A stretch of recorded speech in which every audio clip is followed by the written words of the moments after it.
மார்கழி மாத சிறப்புகளை வந்து பார்த்துக்கிட்டு இருக்கோம். நேற்று நான் வீடியோ போடல, அதுக்கும் சேர்த்து 2 இன்ஃபர்மேஷன் கொடுக்க போறேன்.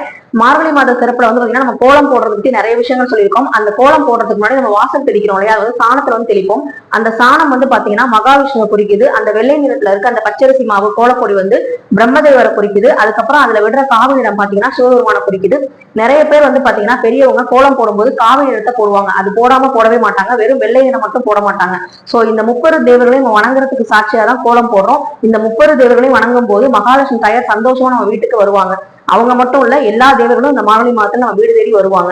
அது மட்டும் இல்லாம 2வது இன்ஃபர்மேஷன் என்ன அப்படின்னு பாத்தீங்கன்னா, பஞ்ச தேவர்களை வணங்குறது. பஞ்ச தேவர்கள் யாருன்னு சொல்லுவாங்கன்னு பாத்தீங்கன்னா, விநாயகர், துர்க்கை அம்மன், நம்ம சிவபெருமான், அதுக்கப்புறம் பாத்தீங்கன்னா மகாவிஷ்ணு, அதுக்கப்புறம் சூரிய பகவான்.